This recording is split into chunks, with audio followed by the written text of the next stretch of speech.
Ladies and gentlemen, welcome here today to another edition of NASCAR Heat 5 on the channel. We got another full race live stream for you guys today. We are at New Hampshire for the Foxwoods Resort Casino 301, the first and only trip at New Hampshire Motor Speedway for the Cup Series side of things here on NASCAR Heat 5. Only 5 races to go in the regular season before the playoffs, so this is going to be a big game, big race here today, and I'm excited for it because we have only 6 spots remaining for the playoffs. 10 drivers have already won a race this season, those drivers being Ryan Blaney, Kyle Busch, Kevin Harvick with multiple wins this season. Blaney also has multiple wins. Denny Hamlin's got multiple wins this season as well. Brad Keselowski's got a win. William Byron has a win. Eric Jones has a win. Christopher Bell has 2 wins, and Eric Almirola has a win. Also, Matt Kenseth won within the last 2 races in the second Pocono race. So, just like that, we are in a heated battle right now. Just 6 drivers remaining. Great drivers that do not have a win this season, such as Chase Elliott, Joey Logano, Martin Truex Jr. So those guys are going to have to get a win here before long. Kurt Busch is also in that mix as well. Ryan Newman's been running well this season. Alex Bowman's on a hot streak. He also doesn't have a win. So it's going to be very interesting to see how this is going to end up coming out to be. But first, we're going to qualify today. We have session qualifying at New Hampshire, and then we'll hop on into the race. Jeffrey Dunn, Billy Kramer, Andrew Hollenbach, Canadian Bacon, welcome to the stream.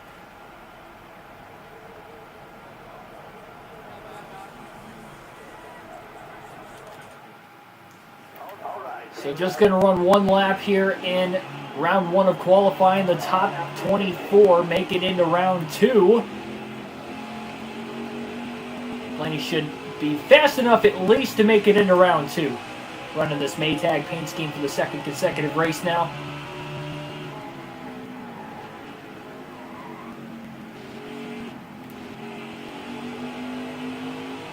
So a pretty good Xfinity Series race here at New Hampshire last week on NASCAR Heat 5, so this should be a pretty good one here today.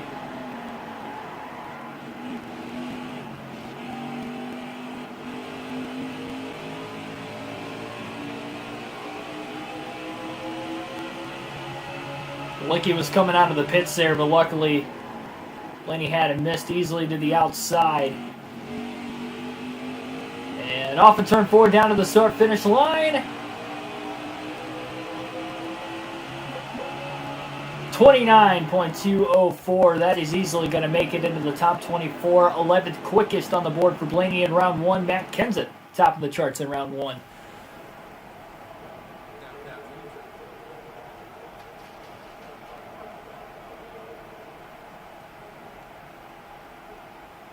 Yeah, how would one become a NASCAR analyst? So, one thing I obviously want to do is, my dream is to become a broadcaster within the NASCAR realm, more specifically a play-by-play guy.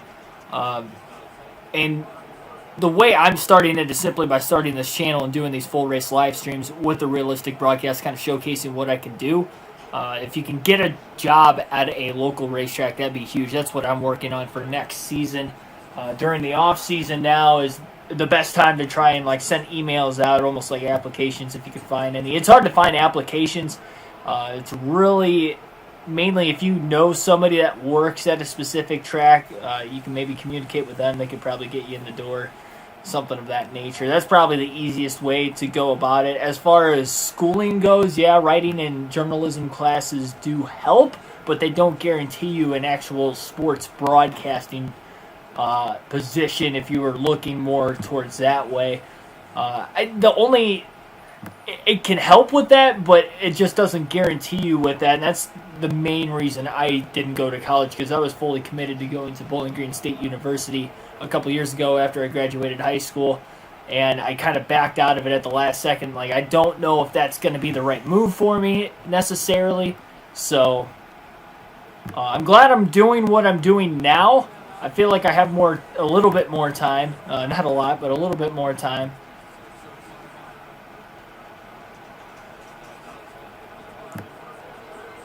But however you can get the name out there, really sooner rather than later. Obviously, you're going to need some practice with it too at some point in time.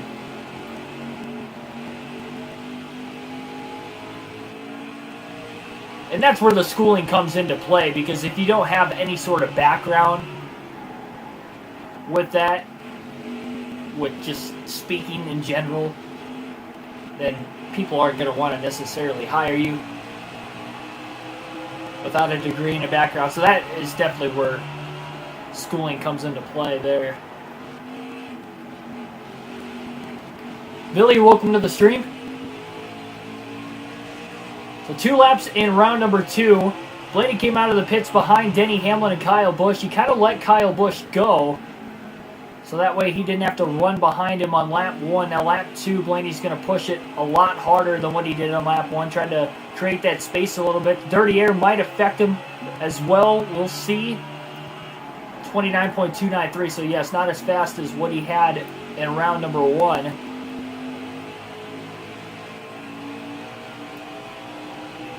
He got a little loose off of turn 2. Pushing hard into turn 3. We'll see what he's got. Really diming the corner off a little bit better in turn 3 and 4. At the start-finish line a little bit faster. 29.109. Is it good enough for the top 12? Yes, it is. 10th fastest in round 2 for Ryan Blaney. Kyle Busch tops the charts in round 2. Interview the drivers. I know, exactly. Be a blast. Just going to the track every single race weekend is what I would be so excited to see. I have so much fun at the racetrack from the bleachers, I couldn't imagine calling the race as it is. What if you started your own platform? Kind of like a freelance. Yeah, I mean, that could work too. It just takes time, obviously. I think what Eric Eastup was able to do, obviously it took him 8 years to get to where he's at right now, but again, it takes time, and the dedication he has for it really shows. For instance, you definitely have to have the dedication to put in the time, effort, and energy, whether you barely have enough time or you have plenty of time to do stuff like he does.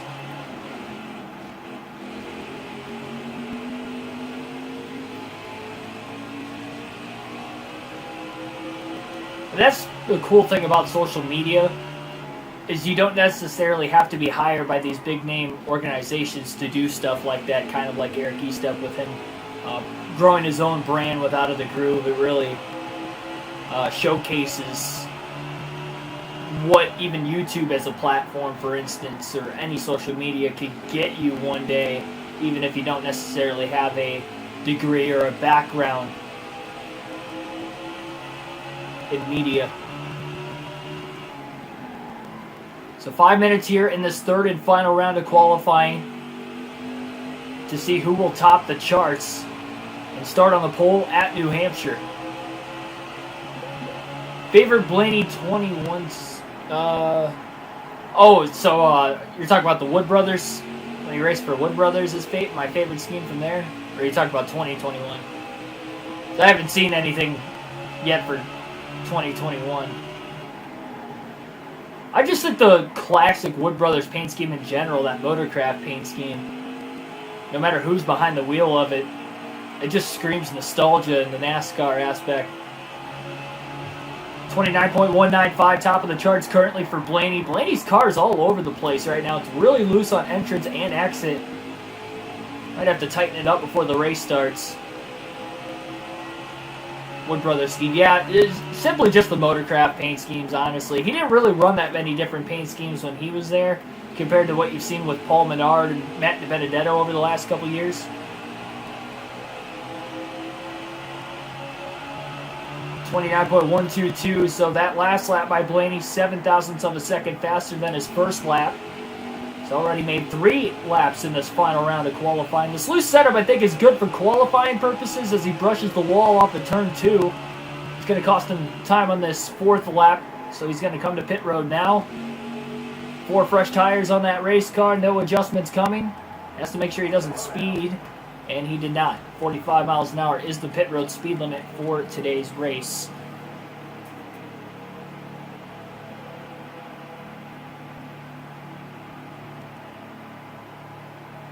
13 people already watching. Thanks for everybody tuning in here.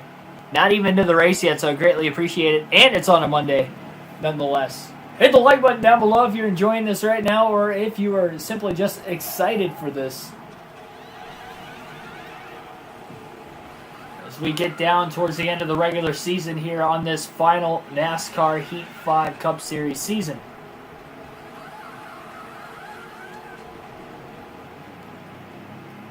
Yeah, Billy, unfortunately my off-season for golf started a couple weeks ago. We're actually in the midst of a snowstorm right now. Supposed to have 3 to 6 inches of snow, I guess, from what I've heard tonight. Started snowing about 10 o'clock this morning, but it hasn't started sticking to the roads until over the last hour or so.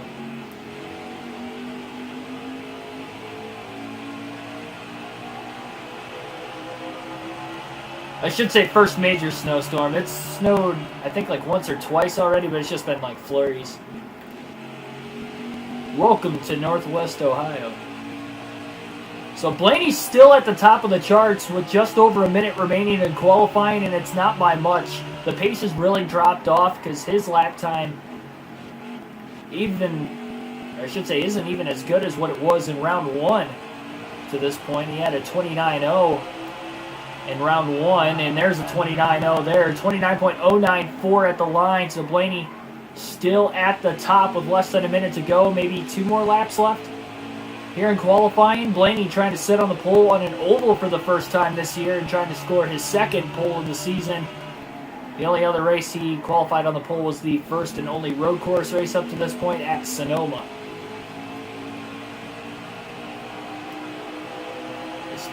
Has the intentions of an even faster lap, 28.949. That was a blistering fast lap by Blaney. And the setup could very well be nailed here today.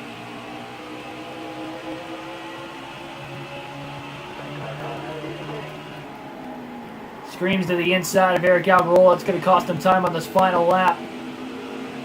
Blaney drives it a little loose off in turn 4, but he's got it. So that 28.949 is going to be a pole time for Ryan Blaney. It is his second pole of the season. And it is an all-Penske front row as Joey Logano will be starting outside pole in second place. Followed by Kurt Busch, bubble driver. Logano's a bubble driver too for that matter. Denny Hamlin and Kevin Harvick will be the top 5 for the starting order for today's race.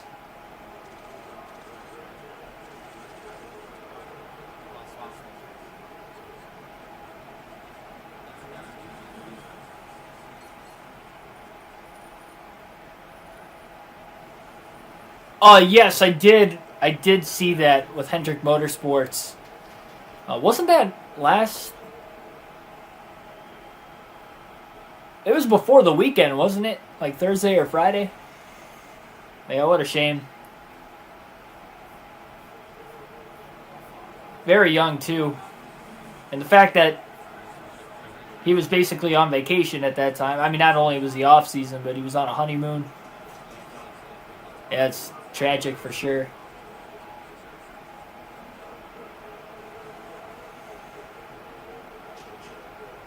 No, I live in Northwest Ohio.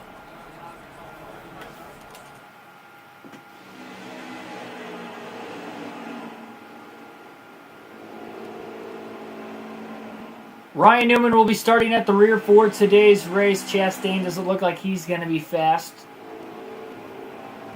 Newman's going to have a tough road ahead of him. Newman, another one of those playoff bubble drivers. It's Tuesday in your country. Yeah, we're on a Monday afternoon here. Hopefully you guys will enjoy. Green flag in the air. We're underway at New Hampshire. 75 laps in stage number 1. Blaney rolls off into turn 1, quickly getting ahead of his teammate Joey Logano. Kurt Busch, Denny Hamlin still side by side for third off of turn 2. And Blaney is going to try to lead lap 1. At Sonoma, when Ryan Blaney qualified on the pole, he led every lap in that race. It is a record that is going to be tough to beat. That was 110 laps long. Blaney coming out of the gates with a strong car today. What can he be capable of? Looking for another reign of dominance to set another record and another record pace.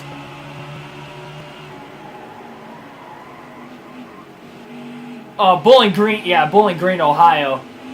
That's not where I live, but when I was thinking about going to college there, it was, it's only like 20, 25 minutes from where I live.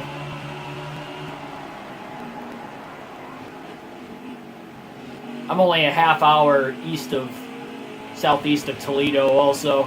Like 20 minutes straight east of Bowling Green, and then Toledo's like maybe another 10 minutes north of that. I-75.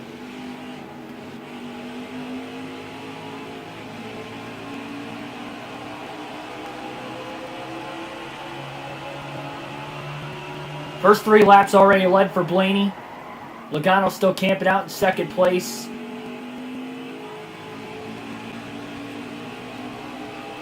So Dale Jr. seemed like he had about the 3rd fastest car in the Xfinity race last week here. Blaney's coming right out of the gates strong today.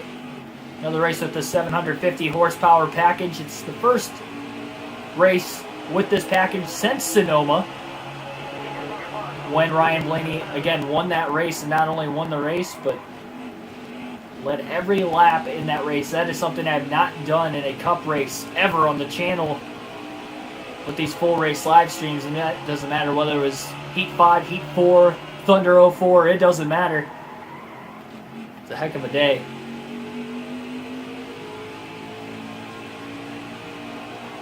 Yeah, there is a Bowling Green, Kentucky. I don't know where it's at, but I've seen road signs when I've gone down south for different races before.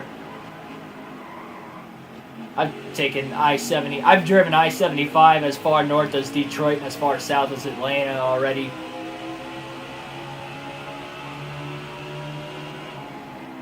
I've been into Tennessee on 75 South a couple times already too, outside of that Atlanta trip. Well, I just went through there 2 months ago, less than 2 months ago, when I went to Talladega.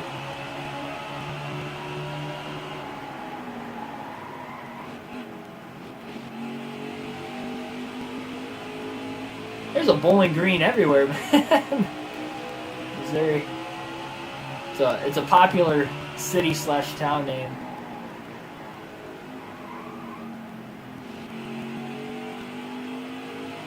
Yeah, Bowling Green, Ohio. It's basically a college town, college city. Pretty much all it is. The university seems like it owns like half the city. It's not a huge city, especially by Ohio standards. I mean, it's probably about half the size of Toledo.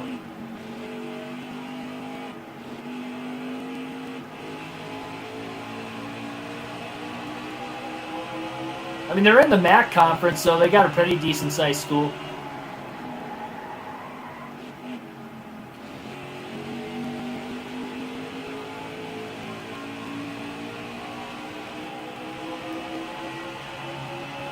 Colt 48, Ethan, welcome to the stream.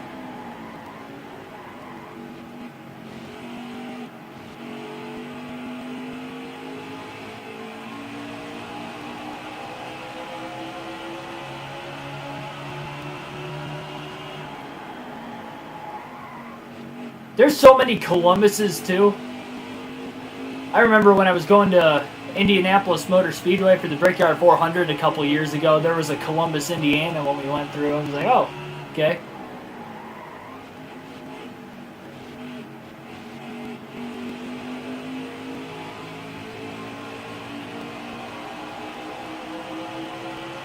Nice smooth run for Ryan Blaney. 10 laps into the race with a 5-second lead. He wants that dominant performance that he had at Sonoma last time he started on the pole. Blaney is looking for it today. This would be a lot harder to lead every lap in this race compared to Sonoma, with Sonoma being only 110 laps in length versus this is 301.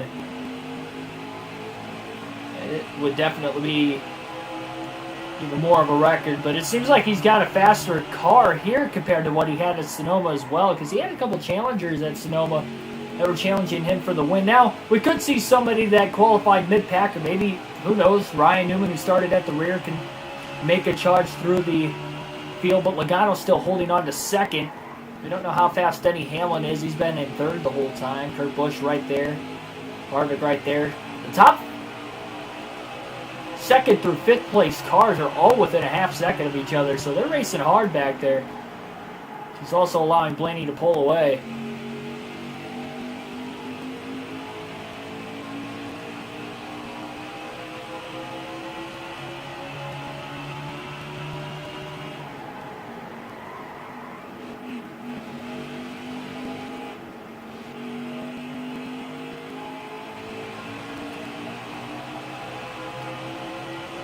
So these guys will not have to make a pit stop in stage one unless the right front tire wears out, which I guess is possible with this being a much flatter racetrack, one of the flatter tracks on the circuit.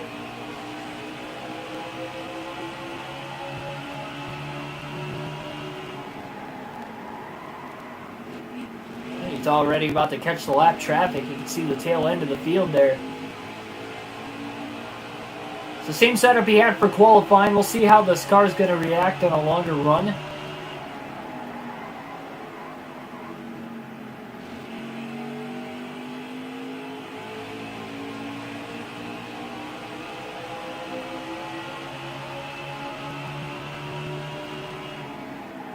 It is not impossible to lap the entire field either.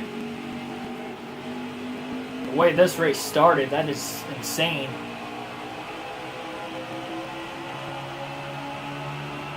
Blaney's been on a little bit of a cold streak coming into this race. He did win the Brickyard 400 within the last two races, but he has DNF'd in two of the last three, not including that Brickyard 400. And that's another thing we have to look out for is the regular season championship standings. Denny Hamlin comes into this race second in points, and he's only 28 points behind Ryan Blaney.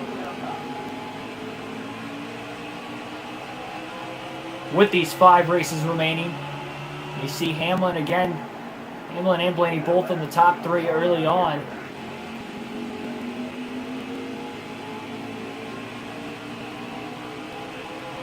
Well, Hamlin's putting the pressure on Blaney early on today, forcing Blaney to have to run well.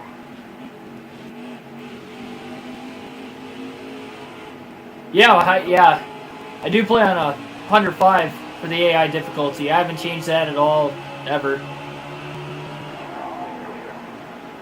I just started doing custom setups within the last probably 5 or 6 races on NASCAR Heat 5 for the Cup Series at least. I'm trying to think. I think since Kansas was the last race I didn't have a custom setup. So you've definitely seen the speed increase for the 12 of Blaney. Needed to do it. We were lacking playoff points for a while there. And it's going to be our best choice if we're going to want to win the championship, especially you saw how Blaney ran in the first Phoenix race this year. He was running about 10th to 20th the whole race. And Phoenix being the championship race, we were bound to have to do something different if we were going to get back into this thing. Usually you don't see the short run speed on the race car like you've seen already today, but this car is just all around fast around this racetrack. Michael Turner, welcome to the stream.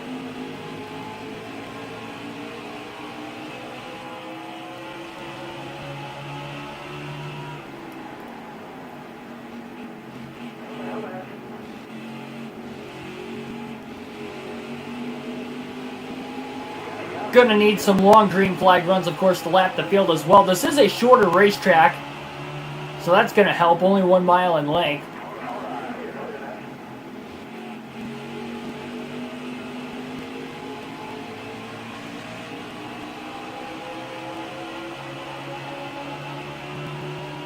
So again, Blaney top of the charts in the point standings, 28 points ahead of Hamlin coming into this race today for that regular season title standings. Hamlin has 2 wins on the year, Blaney has 9. So Blaney trying to get that win total to double digits. 4 DNFs on the season up to this point for Blaney as well, and again 2 in the last 3. The final races before the playoffs after this one, we'll have 4 more. One of them coming tomorrow at Michigan. And then Watkins Glen on Thursday.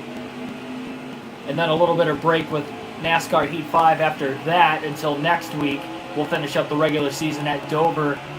And then the Coke Zero 400 at Daytona.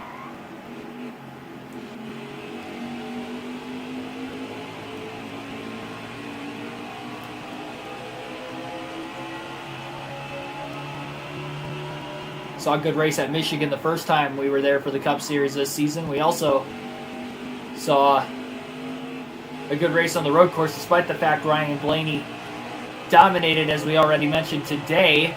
Plus, it's a different road course at Watkins Glen. I'm sure we'll have fun there as well. Dover put on a pretty good show.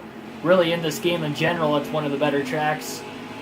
And Daytona is Daytona at that point. So we are going to have likely a pretty good finish to the regular season once we get through today's race.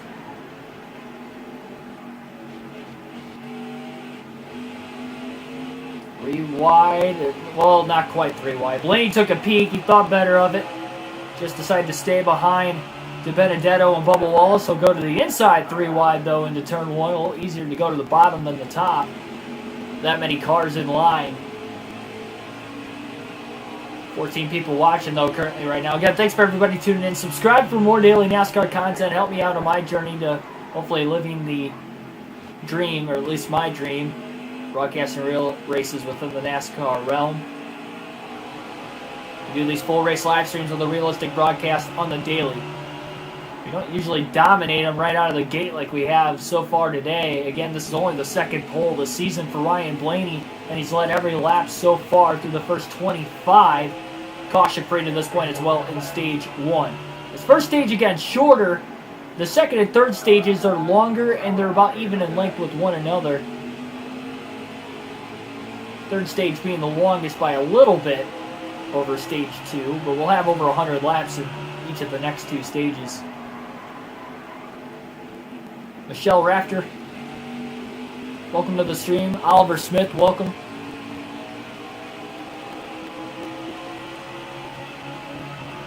Josh Bilicki running in the 19th spot. That's really good for his team. BJ McLeod there in 18th. McLeod comes into this race first driver out in the point standings. He lost some ground after that bad finish to the last race at Kentucky, despite the fact he was running well up until the end of the race. Was in the top 10 most of the day. Bowman ended up getting a top 5, pulling away from him a little bit. Bowman's still 16th in points. Last driver in, but there's a little bit more of a gap, and Bowman already running a little bit better than McLeod again today. Putting the pressure on BJ to maybe even have to get a win.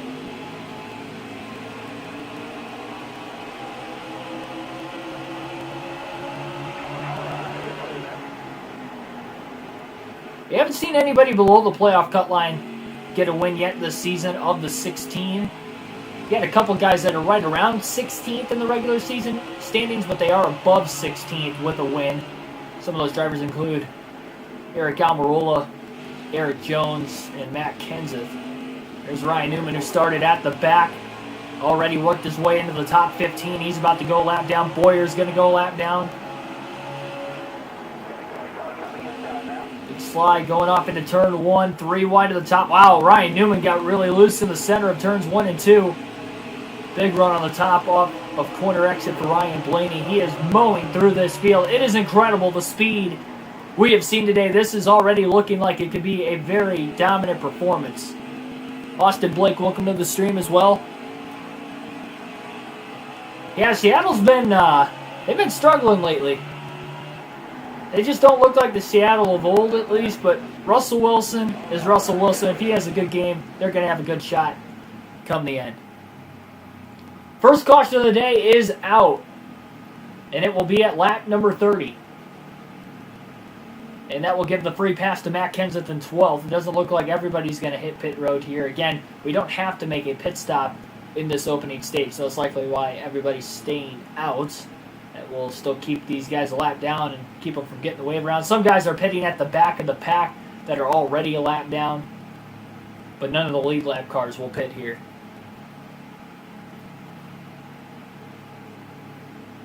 I mean, Kansas City is just... I mean, they're the next NFL dynasty for sure.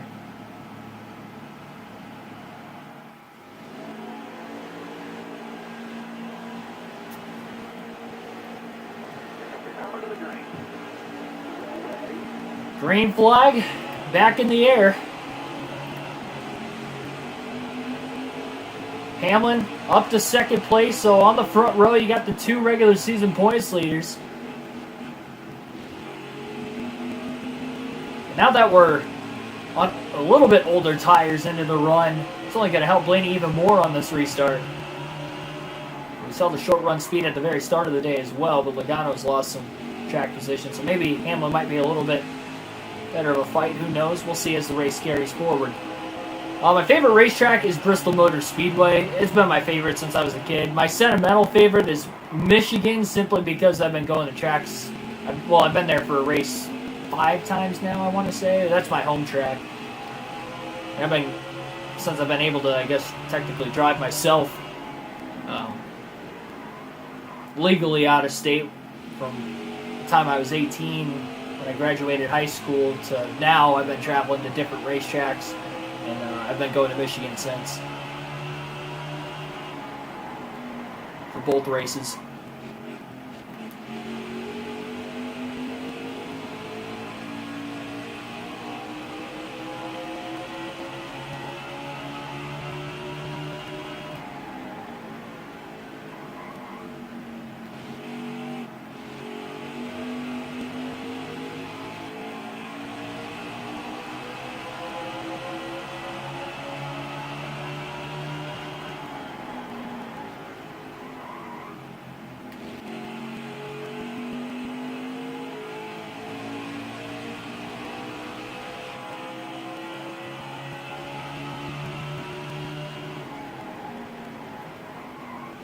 Hamlin's even pulled away from the third place driver, who all of a sudden now is William Byron. Byron, again, we mentioned at the top of the live stream that he already has the win this season. He's one of the drivers locked into the playoffs, one of the 10 different winners so far this season.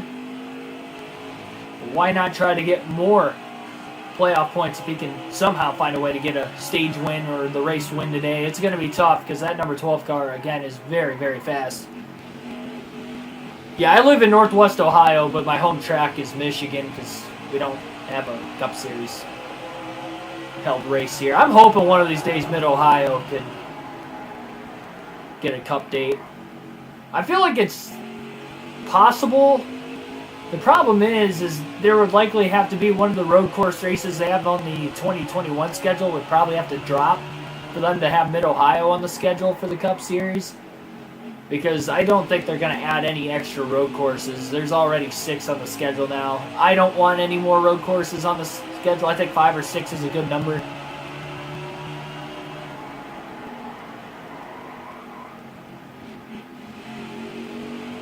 But maybe Circuit of the Americas doesn't work out race-wise like they were expecting. Maybe they just throw Mid-Ohio on there instead now, because we know at least with the Xfinity Series there, they put on good shows in the past.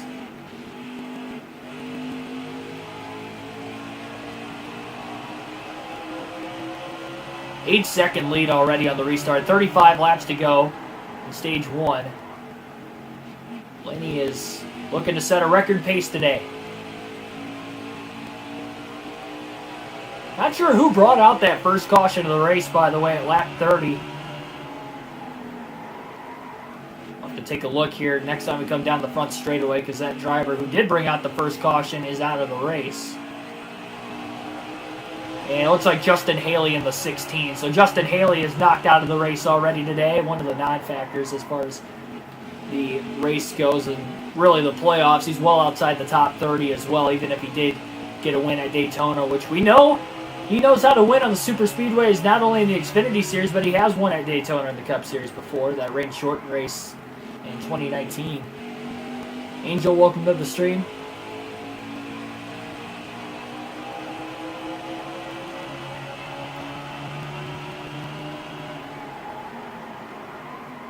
And about to have some lap traffic for the second time already today. I see a lot of lap traffic around this racetrack again. Only 1 mile in length as we are at the Magic Mile.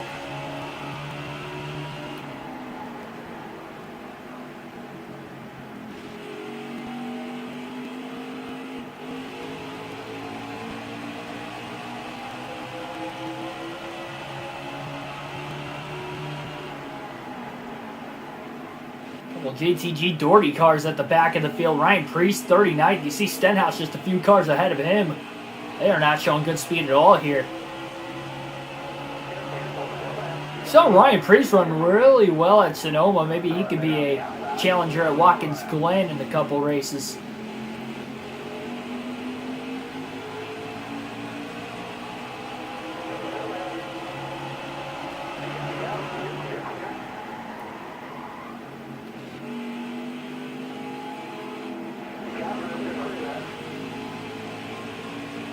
For you guys watching today, though, we could be seeing history on the channel if Blaney could do what he did at Sonoma. I did not think we were going to ever really do that again in the Cup race, but again, this car, as a whole compared to the rest of the field, seems even faster than that Sonoma race car.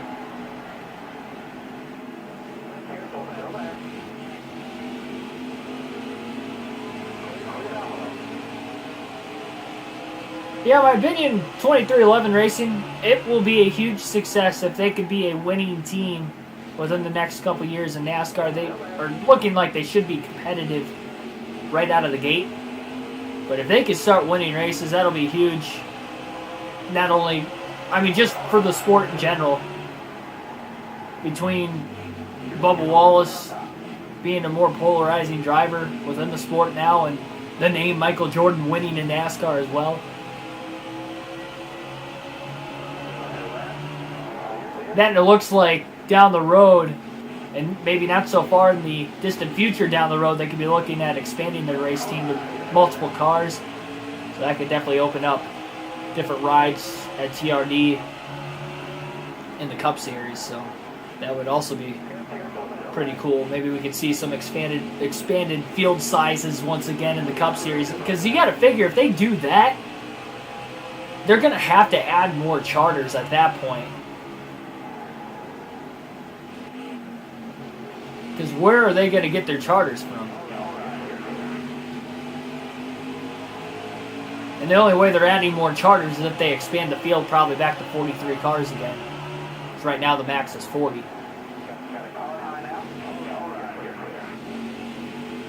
But obviously, again, that would be in the future at some point. We're not really looking at that now.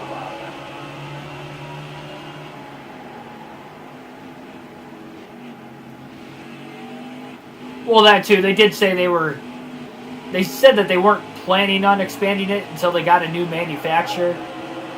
But if you have 4 more, I guess technically 3 more, because there's already one 2311 racing car starting next year. Wow, look at Blaney, how loose he was in 3 and 4 down there. Lack of tire grip over the course of this long green flag run. At least on these tires. Long run on these tires. We've had 1 caution already, but nobody pitted.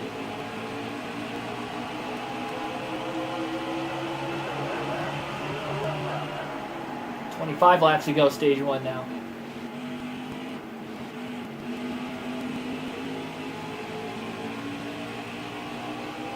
But yeah, if they had 3 more Cup Series rides, I mean, they're going to have to add more spots or something.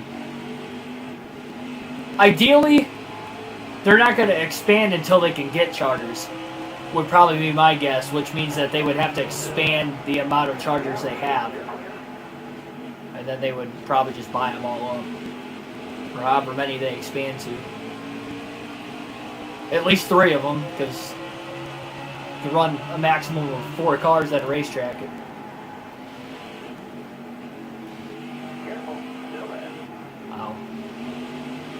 Oh, wow, Bowman got loose off of turn 4. Blaney to his outside now. Carried a lot better corner exit speed because of it. Oh, contact! Bowman got into Blaney's left rear going into turn 1. Blaney still gets the car to rotate. Clear Bowman, Kurt Busch, and Elliott. Now just 8 drivers are on the lead lap. Blaney trying to put as many drivers a lap down before the end of stage 1 as he can. He's got a chance to lap the field here in stage 1 with the pace he's running right now. Still 22 more laps.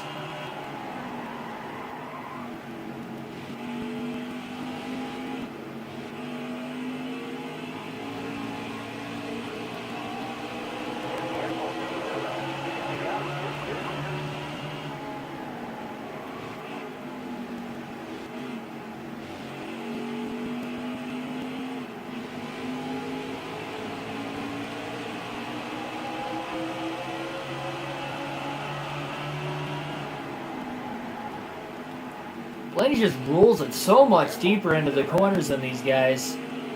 But he's able to still get back into the gas about at an equal time. It's a huge advantage. His car is on the looser side, but loose is fast if he can hang on to it. Blaney's doing a great job hanging on to it right now. Working the throttle really well.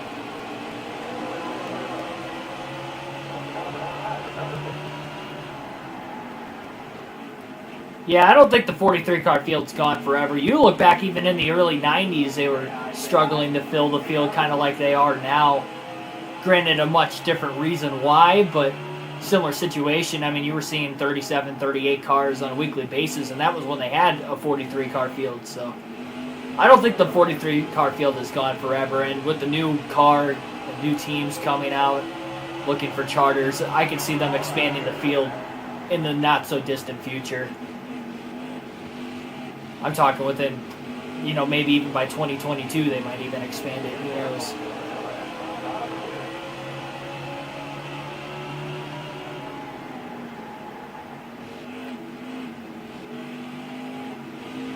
Martin Truex Jr. in third. Denny Hamlin's about 4.5 seconds ahead of Truex, almost 4 seconds ahead of him now. Martin Truex Jr. is starting to pick up the pace. Now, there are 3 Joe Gibbs Racing Toyotas, second, third, and fourth on the racetrack right now. Truex, again, one of those drivers without a win this season. He is the highest driver in the point standings without a win this year, so he should make the playoffs no matter what you would think, but who's to say we don't get 2 or 3 more different winners, maybe kind of making that playoff battle a lot closer. Again, it would still take a lot for Truex to get knocked out of the top 16, but anything is possible at this point in the season.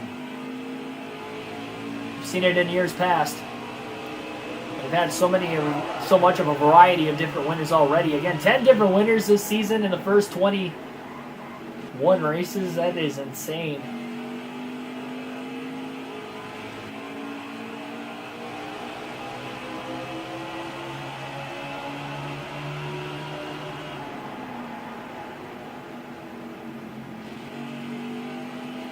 I wouldn't add any more points races in the Cup Series, but I could see them taking... I would like a 36-race schedule. I'd like them to keep it.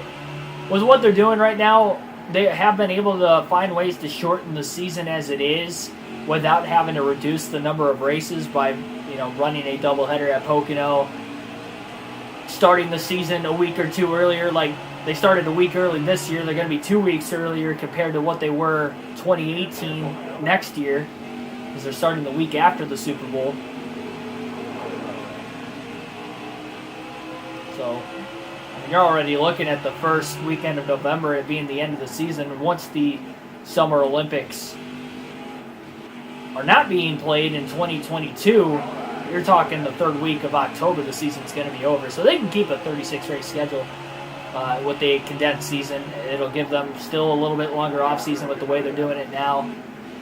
So I like the 36-race schedule. No need to really change that. But if they do change it, it would probably be taken away. Not many races, probably anywhere between 2 to 4 races at most, if they did decide to do that. Contact with the back of Chastain there in the center of the corner. He's making those fresh tires work. He was back at 40th before the caution. Obviously, one driver has exited, moving into 39th, but then he's up to 29th now. So he goes another lap down, and Ryan Blaney has now lapped the field. Unbelievable. Black Ace, welcome to the stream. So Hamlin looking to get the free pass at the end of stage 1 here very shortly.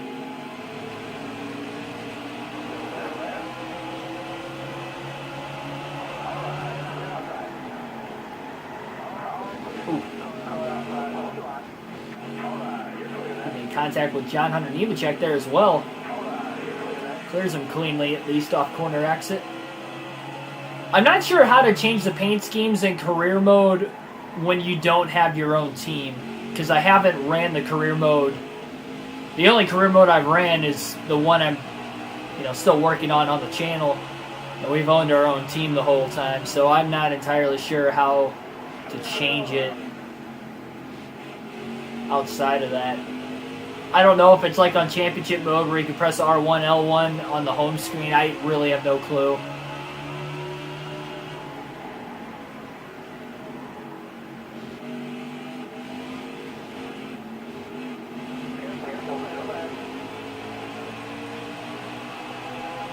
What a start to this race today. 10 laps to go, stage 1 for Blaney.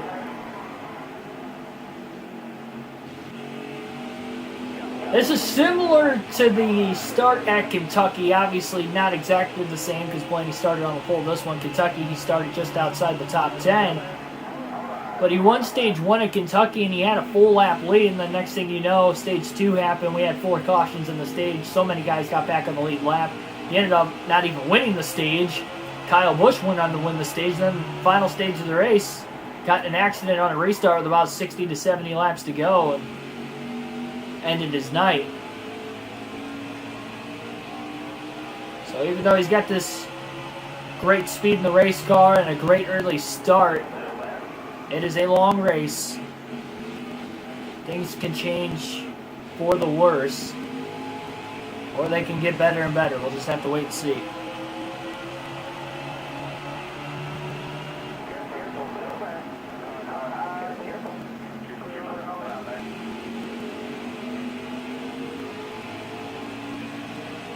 It took me the longest time to try and figure that out in NASCAR Heat 4 on how to change it as well, because I was running, I think I ran for Penske in the Xfinity Series, and I was trying to figure out how to change the 22 cars paint scheme. It took me until like the end of the season to realize I could do it, because I thought for the longest time I just couldn't find a way to do it.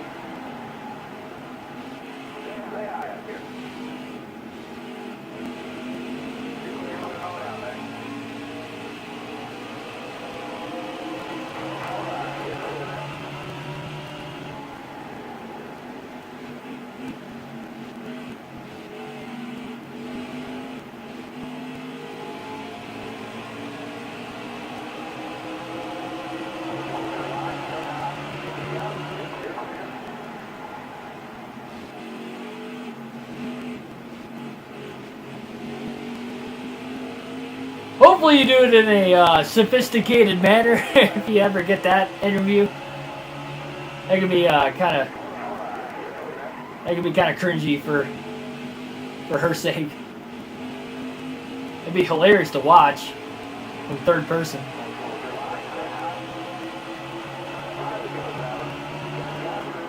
Five laps to go here. Stage 1. Lap 70. 1 caution to this point today. Denny Hamlin is quite a ways ahead of Truex right now in second. He should get the free pass at the end of the stage and get right back on the lead lap.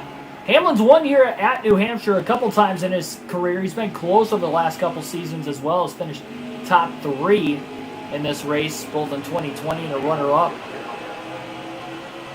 in 2019 when him and Harvick had a great finish there.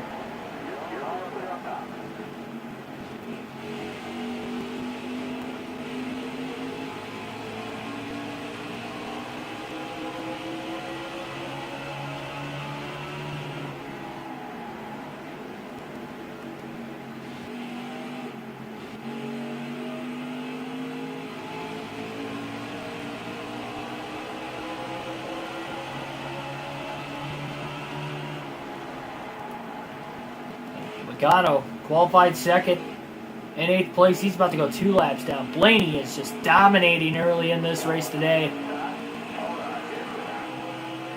Trying to prove why he is the championship favorite, perhaps, up to this point in the season. He's had a relatively inconsistent season, but he is still at the top of the leaderboard at the end of the day. As long as things don't go haywire here as this race carries on, but he's about to receive 10 more stage points. The problem is the guy he's racing for that regular season championship is Denny Hamlin. Again, 28-point lead for Blaney coming into this race today. But Denny Hamlin is second right now, looks to finish second in the stage, so Blaney's only going to outscore him by 1 point in stage 1. So he needs to be on top of his game throughout the course of the day. White flag in the air, 1 lap to go now, stage 1.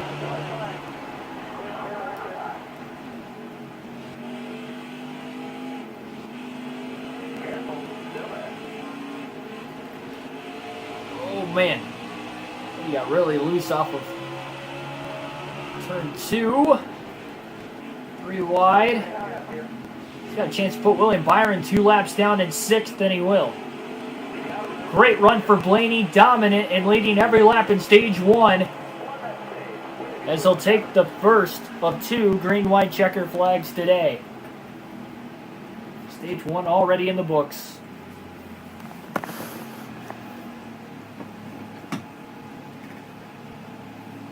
Yeah, I can remember racing Nazareth and NASCAR 05 a lot when I did the fight to the top. So I remember it was on the Busch Series schedule.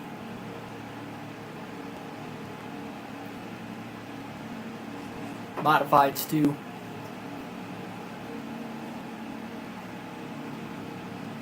So Hamlin gets the free pass once again.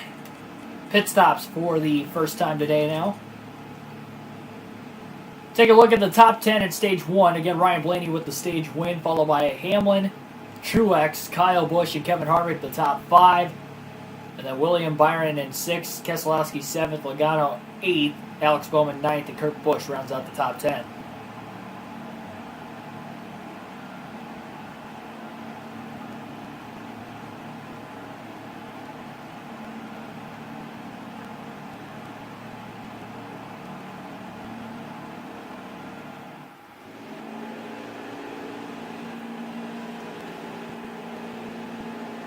So here we go. Green flag back in the air. Stage 2 underway. Hamlin restarts at the rear of the field. Ryan Blaney out in front. And at the time of going green, it'll be 106 laps in stage 2.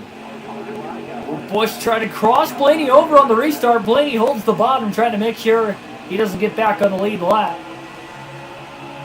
Blaney's got to keep the intensity all day. That's something that we've done a great job on the channel as of late.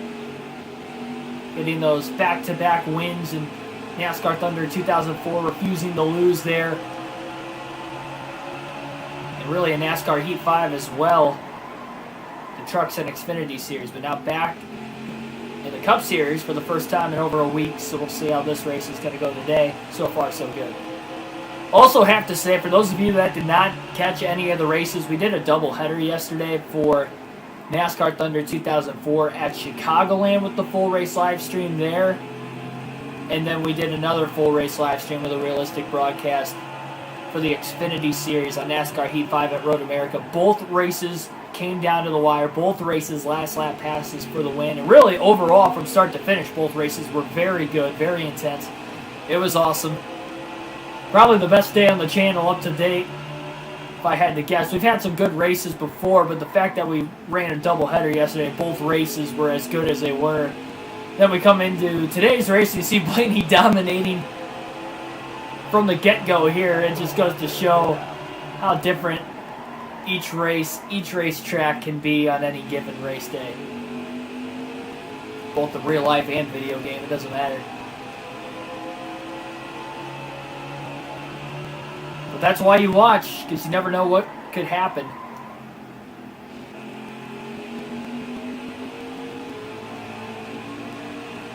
That's the crazy thing right now. Blaney hasn't even been passed yet.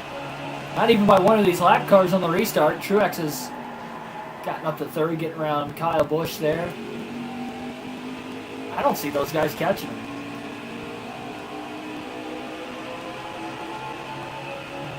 Hamlin's still caught back in traffic. Denny is going to be hoping for a caution at some point in time here before he gets close to going another lap down to keep the pressure off him and line up right with Blaney once again.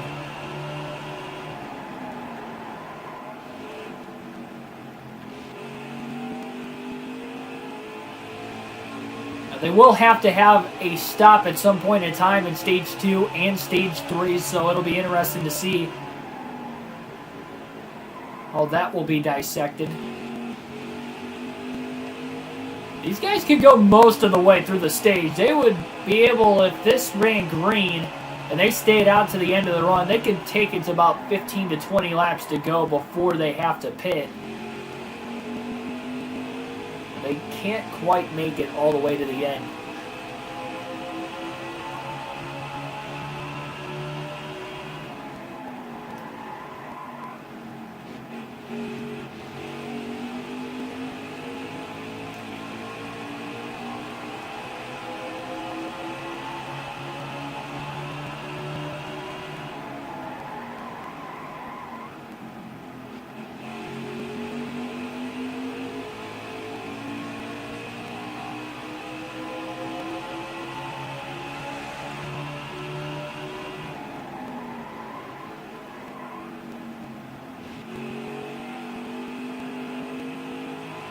We're going to alternate to the different camera angles for the first time in the race today.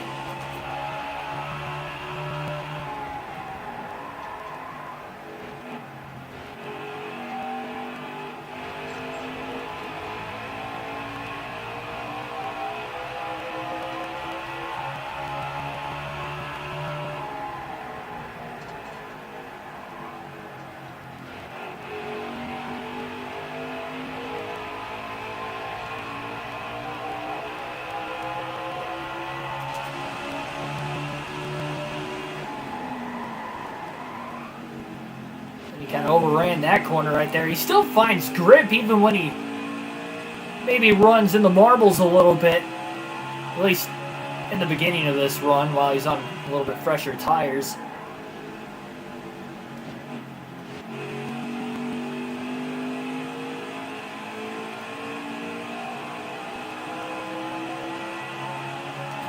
The good news is for Blaney as well for the rest of the season. We have quite a few races left this year on the 750 horsepower tracks and not a lot of 550 racetracks left. Our next race is at Michigan, but then after that, Watkins Glen 750, Dover 750. Daytona is Daytona at that point, super speedway. Really the package doesn't matter much. That's just survival to get to the end of the day and have a chance to win if you're out in front at the end of the race. And we got Darlington, which is a 550. Again, but then back-to-back 750s at Richmond, Bristol at that point. Another 550 at Vegas, super speedway again at Talladega. Then you got the Roval, which is another 750. And only one 550 in the final round. Sorry, two of them. Kansas, Texas, 750 to end the year at Martinsville, Phoenix.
Yeah, I remember you saying Pocono was your home track, but I honestly have no clue where Nazareth's located. I didn't realize it was that far east.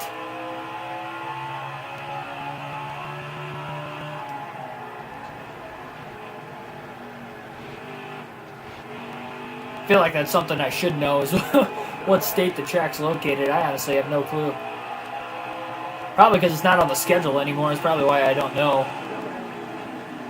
Granted, I don't know if it's ever even been on the Cup schedule. If it has, it's been a very long time.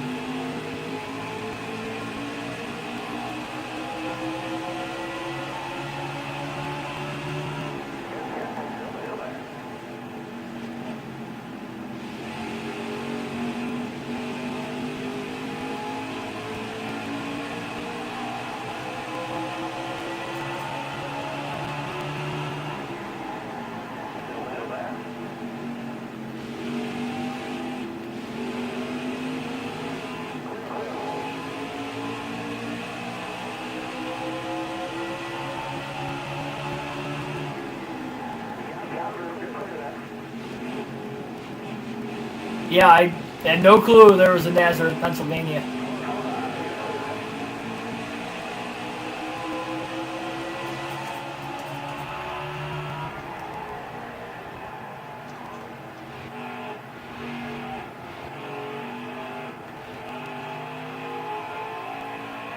Traffic seems to be a lot thicker, a lot heavier to pass, and harder to pass.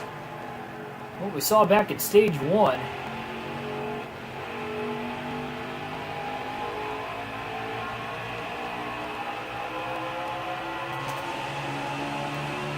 I'll have to Google map it to see how far away I am from it, honestly. I mean, not that it matters unless it ever came back on the schedule. I don't even know what the condition of the racetrack looks like the current state of it. Do they still run races there, or is it just completely abandoned right now with no owner?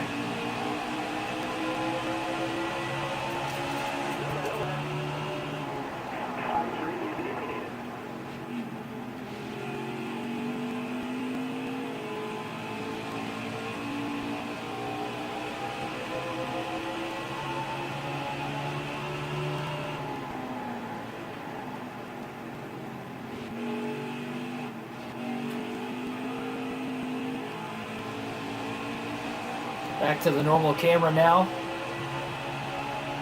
Or at least the continuation of the next little bit.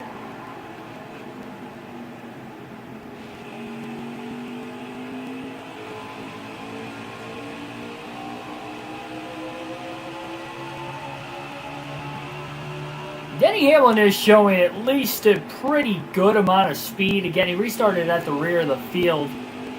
He's gotten his way through most of it. Obviously, things are so spread out now. Doesn't matter at this point. He is about 18 to 18 and a half seconds off the lead, but keeping about as good of a pace as he can. Keep adjusting on that race car. You never know if he's going to have a shot to take the win away from Ryan Blaney. That'd be huge for the regular season title hopes for both drivers. The implications, the aftermath of what could be a good finish between the two of them today.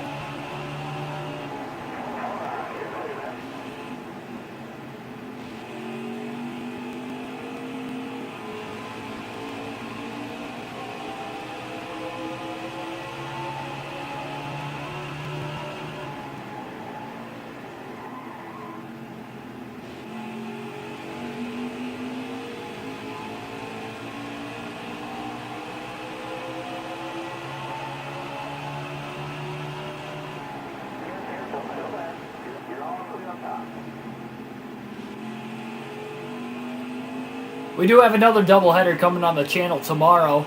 It'll be a Michigan doubleheader on NASCAR Heat 5. We'll run the Truck Series race at Michigan. That is the regular season finale for the Truck Series, so that'll be a lot of fun as we go through the different playoff scenarios throughout the course of the day and just flat out go racing around one of the faster tracks on the circuit. Then after the conclusion of that race, we'll be running our Cup Series race there as well on NASCAR Heat 5 for the championship mode as well. That'll be the last doubleheader on the channel for the foreseeable future.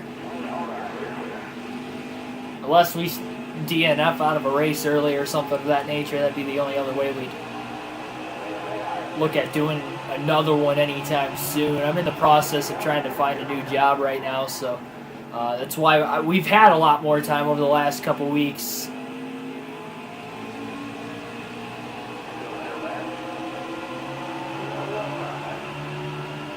That's why you guys have also seen more doubleheaders. Plus, on the weekends, obviously, NASCAR season's over, so I have a little bit extra time there. And not being able to golf at all, have a little extra time as well.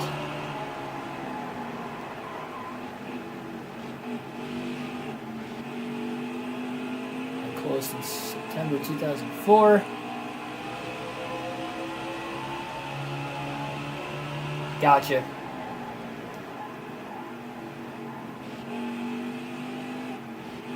Yeah, I didn't know if it was closed or...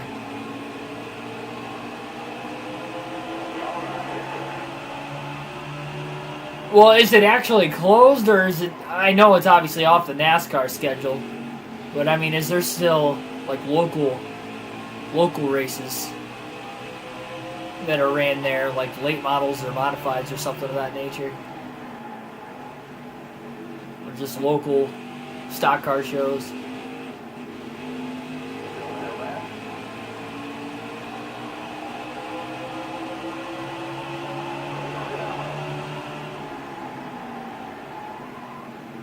Pretty heavy lap traffic just up ahead. Denny Hamlin's in danger of going a lap down once again.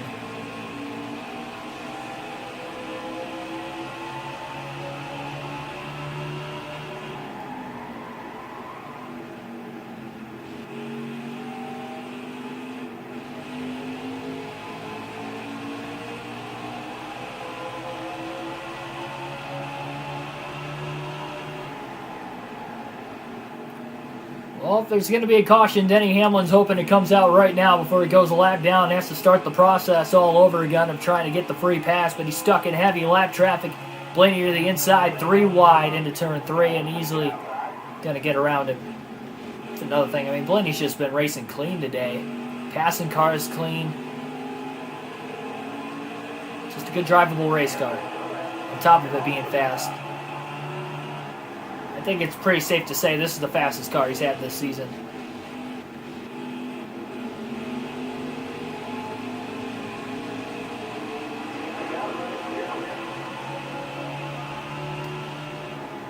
It's been close since then. Man, that's a bummer. Probably a similar situation to what you're kind of seeing with Iowa and possibly Chicagoland, where they just lose their NASCAR dates and they got no other real means to run because that was the only thing keeping the track open. Funding-wise, was they had NASCAR events. Well, I guess IndyCar goes to Iowa too, but I don't even think it's on next year's schedule for IndyCar, so it's unfortunate.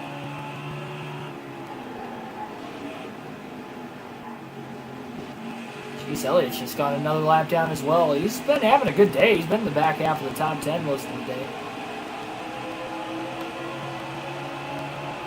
Going into one of his best racetracks at Watkins Glen in a couple of races. I'll look for him to be a contender there.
It really is a tale of two races between the Cup Series and the Xfinity race here at New Hampshire. Blaney being untouchable and Dale Jr. in the Xfinity race having to fight hard all throughout just to keep up with the top two. Gregson and Burton in that race.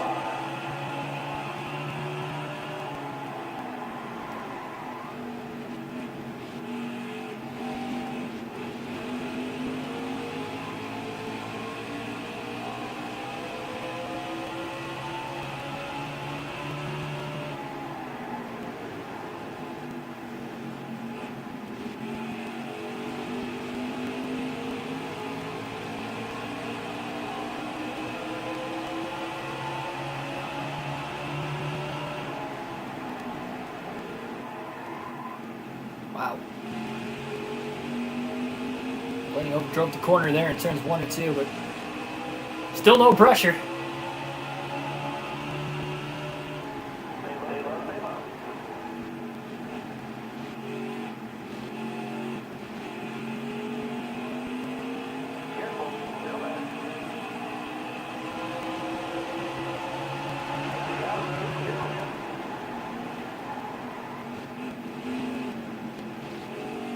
20s in the morning. Yeah, I mean, every morning, my area, it's been in the 20s for at least the last couple weeks.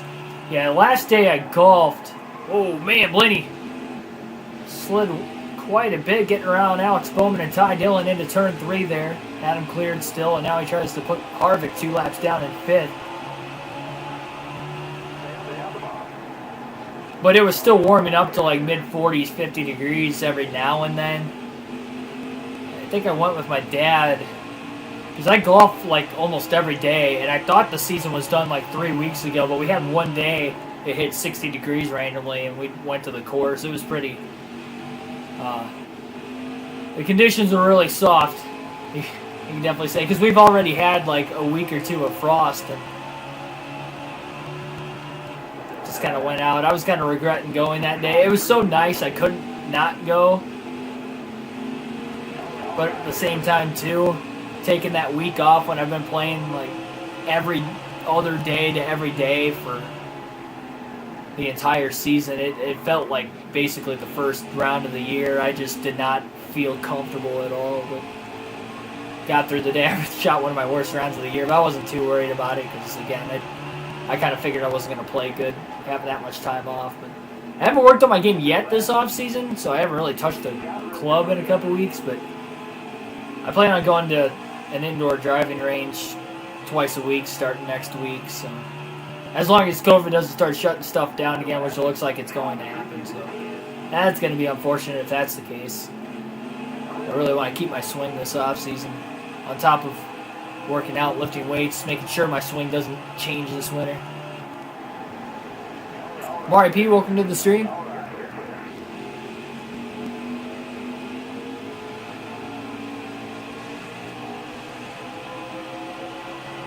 Martin Truex Jr. in third place is about to go 2 laps down right now. 3 wide into turn 3. Look at Blaney down to the apron. As he makes a pass. Caution free in stage 2 to this point. We had 1 caution in stage 1. Still 62 laps left in the second stage. For those of you tuning in,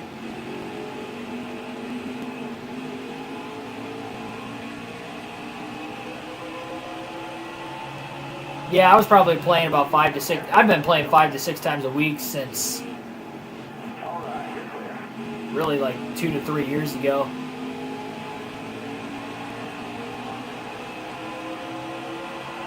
T7 Midnight Radio, welcome to the stream.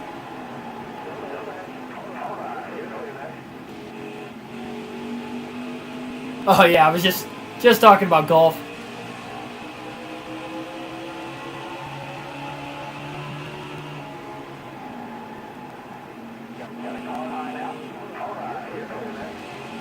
Yep, Amari racing at New Hampshire here tonight.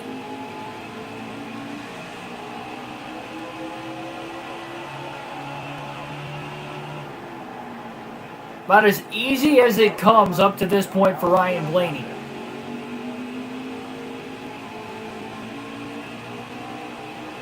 Yeah, my garage isn't big enough. I would love a simulator, but my garage just isn't big enough.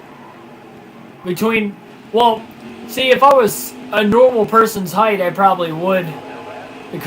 The garage probably would be big enough, but I'm so tall that it doesn't work. I mean, I'm 6'4", but I might be able to take some wedges and take a full swing, but I guarantee you I couldn't use my driver in my garage. I'd hit the rafter on my backswing or something. So unfortunate. So I gotta spend the money out of pocket to go somewhere indoor, which I haven't tried before, so it'd be a unique experience. But yeah, I definitely want to do that at least twice a week starting next week. I don't know if I can get a membership for it or whatever, but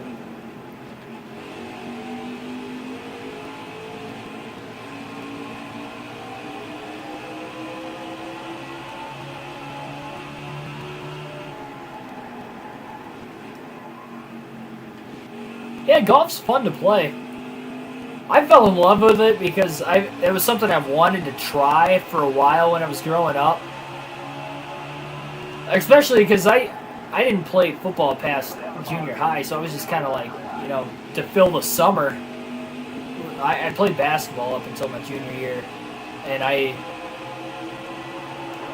we would have like a summer camp in early June as soon as school got over with. But outside of that, camp / training. But anyway, we got done with that. I would have like the whole rest of the summer. It was something I wanted to try and never had clubs. I just never really had a chance. And then my dad bought me my first real set of irons.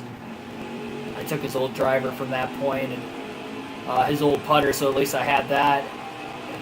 Basically started playing from then. I've only been playing for 5 years. I'd gone down with like some old, like really old clubs that my grandma had gotten at a garage sale a couple years before that, and I would go down to the elementary school. They had a big field behind the playground. I would just be hitting irons, just grabbing a couple balls, walking down because I lived down the street from it, and I would just go hit balls out there. So I had a pretty good swing when I started, and that's probably part of the reason why I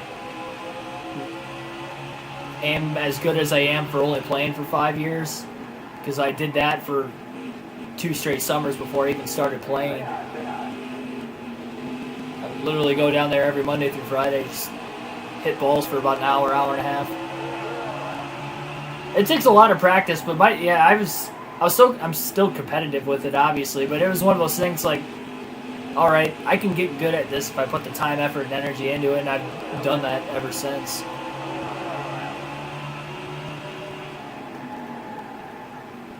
Yeah, so quick recap. Ryan Blaney started on the pole here today. He's led every lap up to this point. She's been a dominating race, so Ryan Blaney did win stage 1. We have 53 laps to go in stage 2.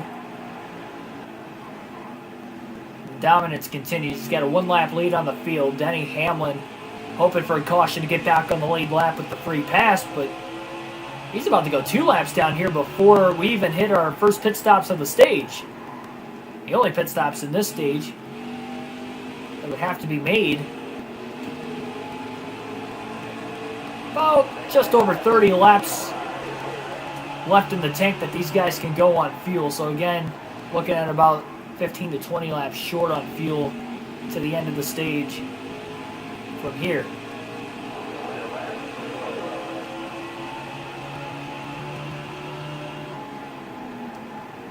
I played golf my senior year of high school. That was the only year I played. But I started playing golf my junior year. I just didn't actually go out for the team until my senior year. I was varsity the whole time, too. I think it was kind of good that I had that year of practice beforehand of actually playing on a course, because my dad got me a membership for Christmas the first year I had a membership, and then every year from that point on I've had a membership at my home course.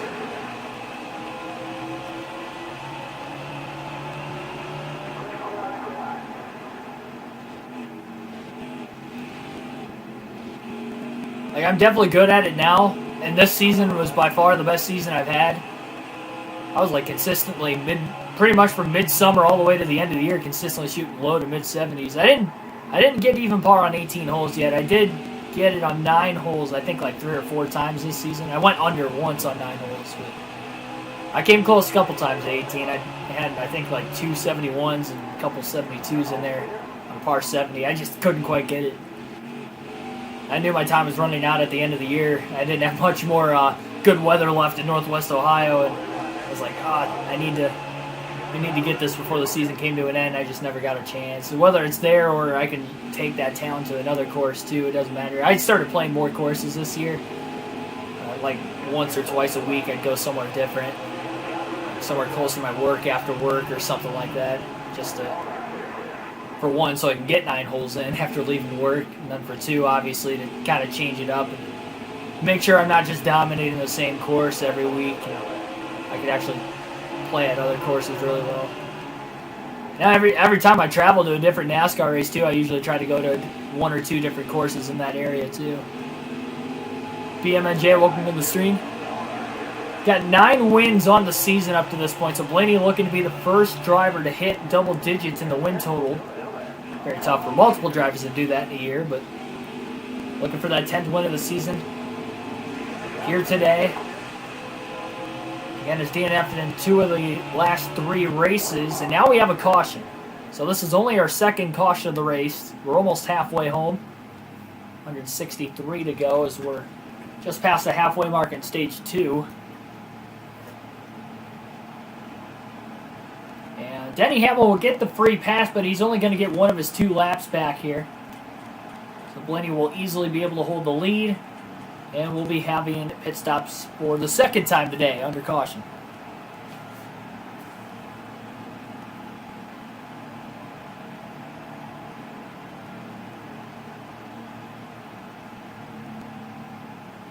Nice. Competed all 4 years. Yeah, I mean, I wish I did. I just didn't have clubs. I had like really old. Again, my grandma literally bought clubs like a couple years prior to me actually playing. And they were literally, she bought them for $5 at a local garage sale. So they were not the best. And they were only irons too, so I never really like swung a driver until I actually started playing golf. That was one thing I struggled with the most up until this year. I finally started hitting it straight and far. There's Truex trying to get a lap back on the restart here as Blaney leads him to the green. Truex is fighting hard right now. Might have made an adjustment or two throughout the course of the race up to this point. He's desperately trying to get one of those laps back and not trying to count himself out of it today. You got to fight until the very end when it comes to these races. Oh, Blaney back in the gas too soon. He's still ahead of Truex. Truex not far behind. Drives it in deep into turn 3. Still can't quite get to the inside of Ryan Blaney or the outside. Just can't get to a quarter panel. Got to take the air off of the left rear or the right rear and try to get the acceleration to go on there. And Blaney really cut and diamond the corner off perfectly that time. He's done a great job of doing that.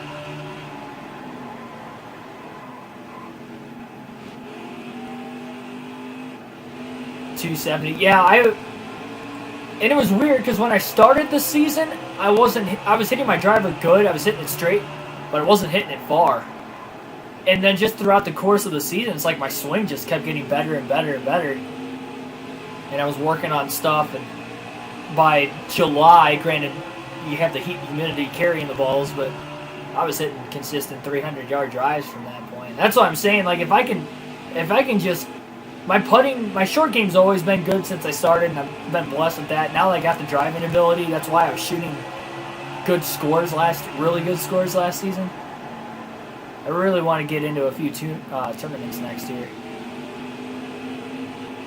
Really keep developing the game. And that right there, ladies and gentlemen, is the first pass we have seen on Ryan Blaney today. Truex gets around him just for Blaney to get him back in turns 3 and 4. I think Blaney's car's gotten a little tighter this run. And here comes Alex Bowman now that Blaney's lost the clean air.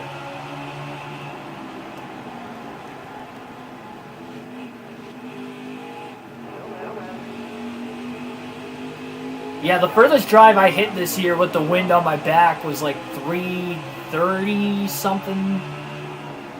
I don't remember the exact. It was like 330. At least 330, I know that.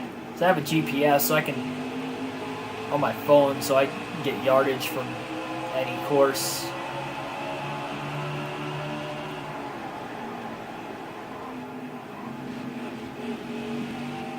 I've always had a pretty fast swing speed. It was just trying to hit the face of the club was the problem before. And something else that helps me too with that is I have a natural hook. So I'm naturally kind of pulling the ball, and you can hit it further if you pull it versus if you're slicing it the opposite direction, because that takes a lot of speed out of it. So that's another reason why I've really increased the ball flight.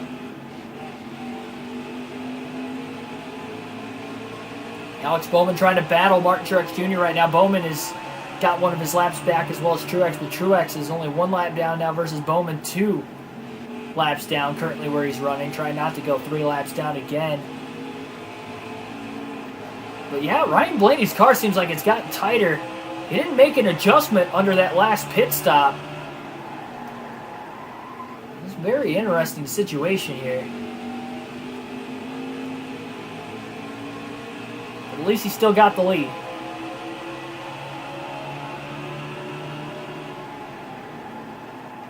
Yeah, I have no clue what my longest putt is. I don't really make a lot of, like, super long putts.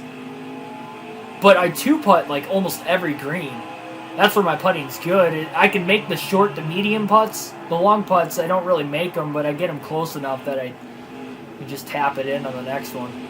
And my chipping's so good, too, to the point where I don't even necessarily need greens of regulation. Obviously, to get birdies, I need greens of regulation. That's what I also have to work on. It's like, I get the right club length, and I hit it good, but I'm on the fringe a lot. I need to not do that so I can have more birdie opportunities.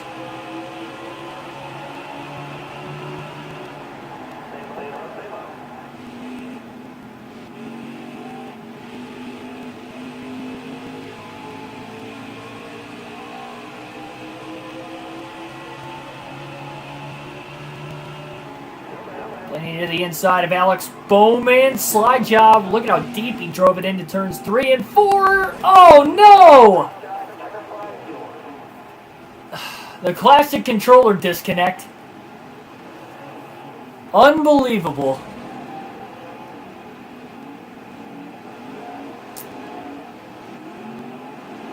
I completely forgot to change the battery. I completely forgot to put the charger on the controller before I started.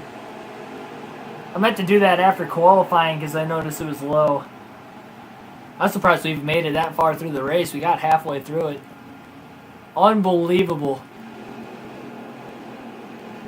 A race in which Blaney was dominating, won the first 2 stages, and a DNF.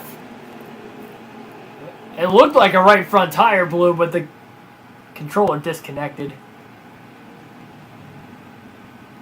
My controller died. Unbelievable.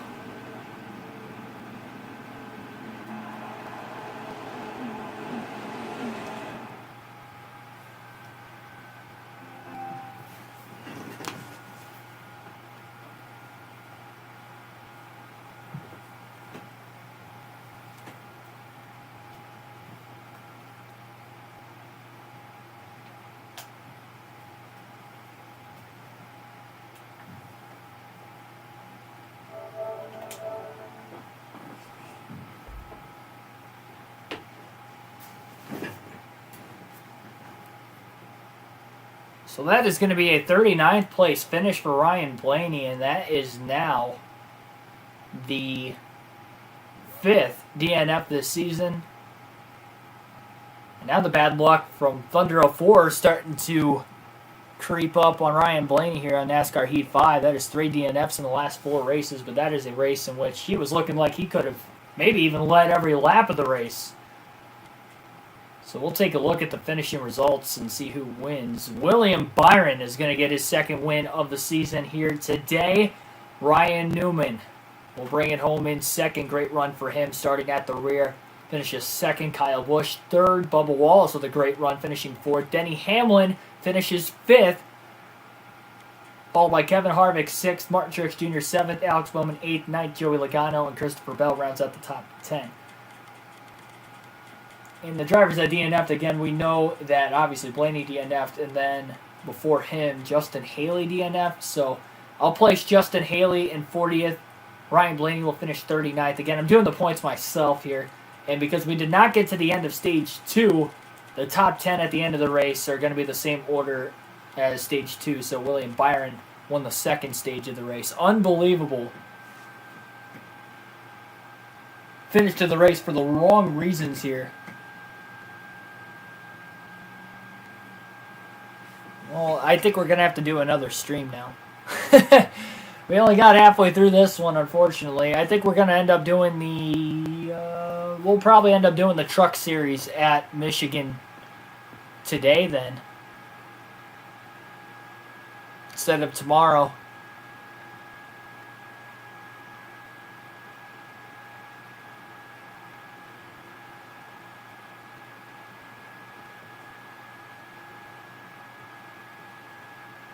Let me see here.